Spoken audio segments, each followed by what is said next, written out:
Hey, Sandcar Adventure Crew, Conrad coming at you with a classified ad review for Monday, May 23rd, 2022 on this beautiful 2006 Playtech 4-seat Sandcar. Before we jump into that, I'd like to mention that the mission statement for Sandcar Adventure is to entertain and educate. The reason why the education is I'm huge into sandcars, right? I love sandcar history, dating back to when we first started hitting the dunes in the 1940s and 50s, and then the evolution of the sandcar from there on out.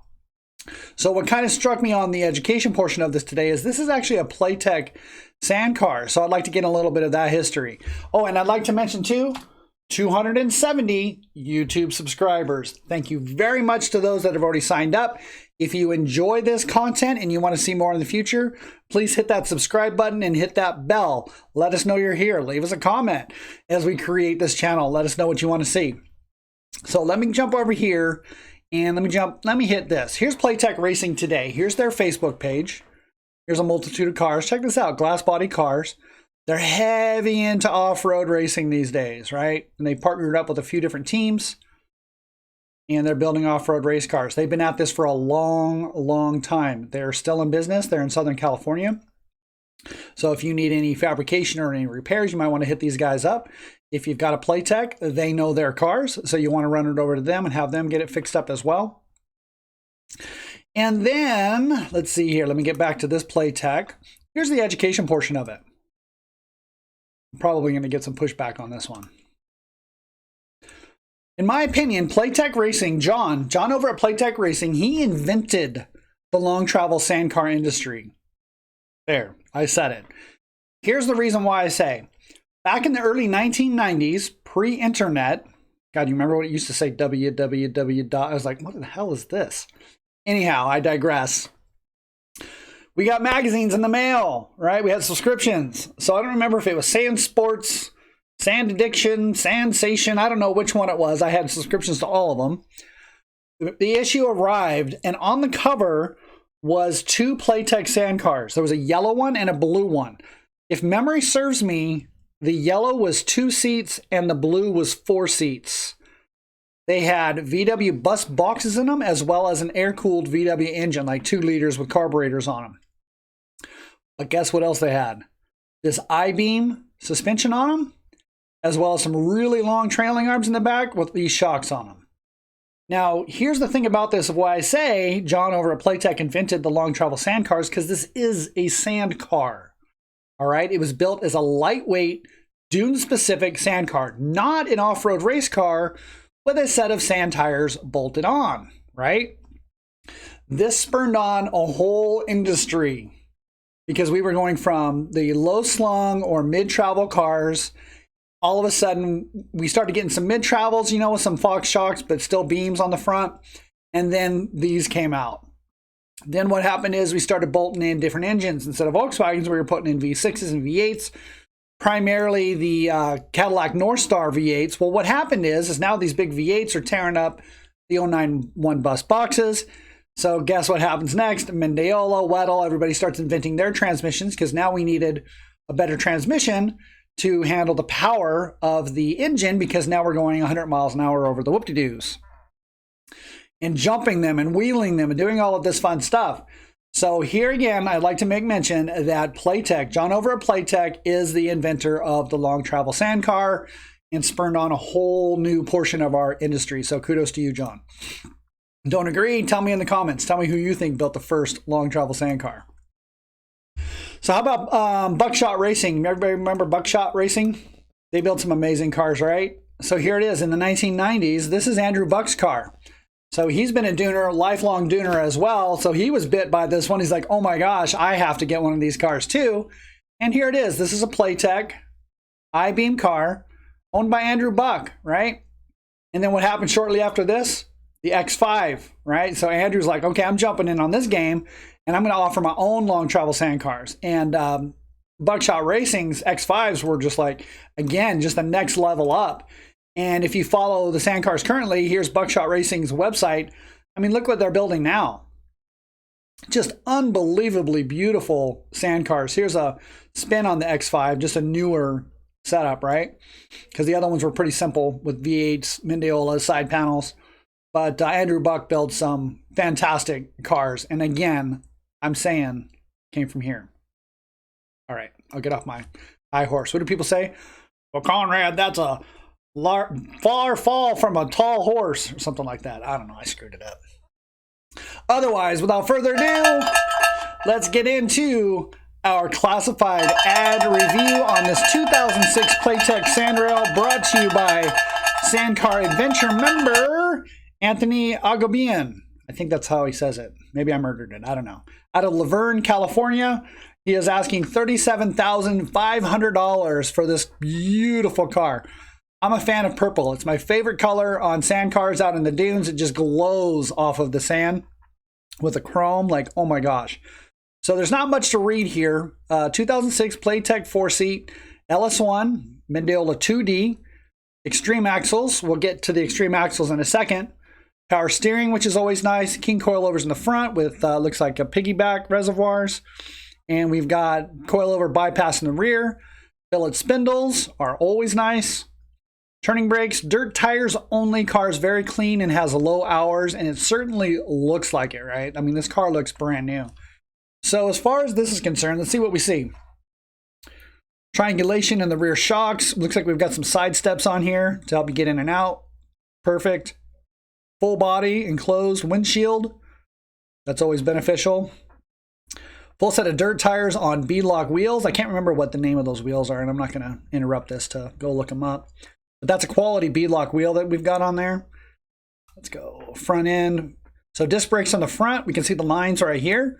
If you've ever driven a sand car without front disc brakes, you know, you hit the brakes and they slide. If you've driven them with front disc brakes on them or four-wheel disc brakes and you slam on the brakes, they squat, right? They just plant. So this car is going to keep you out of trouble if you find yourself there. Looks like we've got some laser star lights.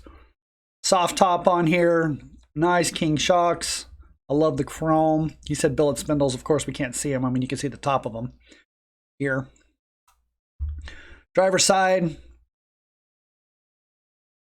More just the same of what we saw, except the V8. We can see that through there. And in the back. So he says it's got a LS1. We don't have a build sheet on it. I don't know what's in the engine or what modifications are made to it. Simply, you can see that there's a like K&N style air filter on there, as well as a set of headers and engine cover. Got a dual aluminum radiator. He's got a yellow chase light up there, which is nice. Again, if you watch any of my other episodes, the yellow really helps to let cars know behind you that you're there on a holiday weekend when the dust is going everywhere. So you've got your red lights. I mean, here's Playtech, right? Off-road racers. Always nice to have a yellow light. Looks like we've got a folding whip mount on there.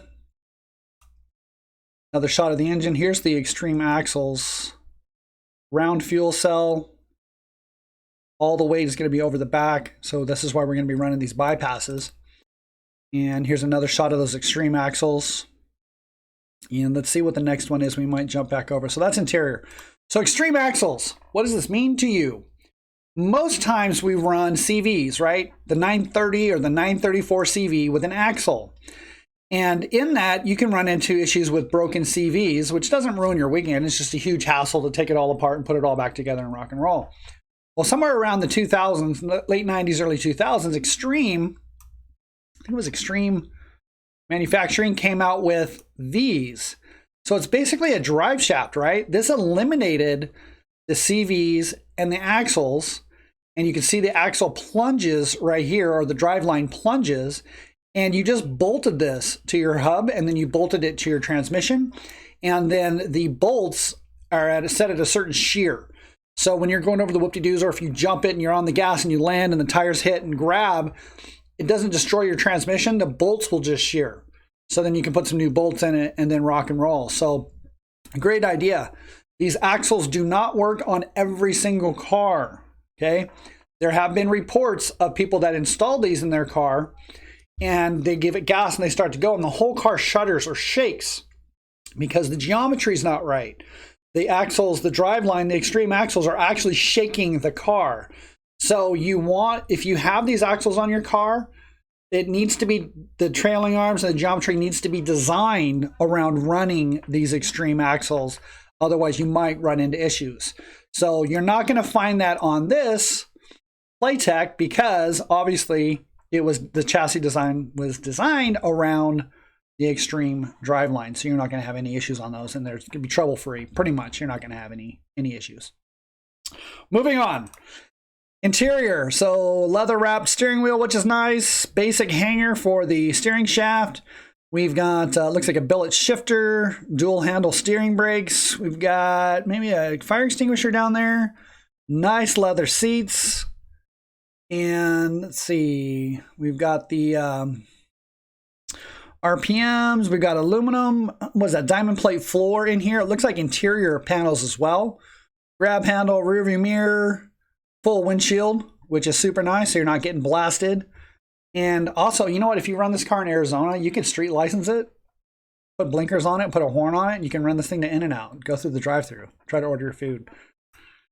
Anyhow, what do we got? Crow harnesses, low backs with headrests, adjustable headrests. Oh, there was another thing too. Billet. Oh, it's already got a side mirror on there. Soft top. Beautiful aluminum work. Check that out. Again, aluminum floor. Look at the front is capped off. Can't tell what kind of pedals those are, but a nice set of pedals. Jamar gas pedal. Full set of gauges. Here's your switches. Very simple layout. Very easy to read. Should have no issues or no drama. Shot of the engine again. And then right back around to that. So all in all, this is what you're going to get. $37,500.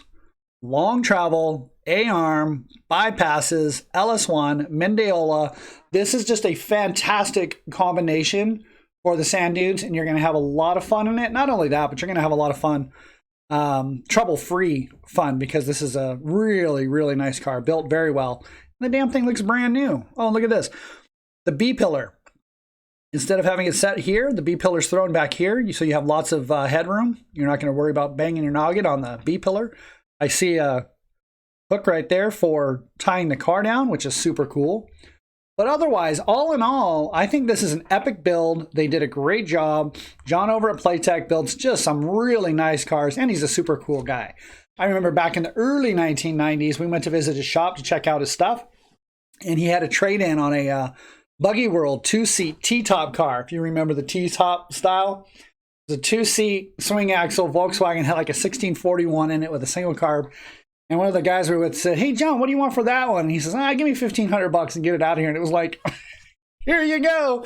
And we ran the hell out of that car. It was a lot of fun for just a standard travel swing axle car. And he sold it to us for $1,500, you know? So just a super cool guy, all in all. But otherwise, I guess that's all I've got. I will say, please subscribe.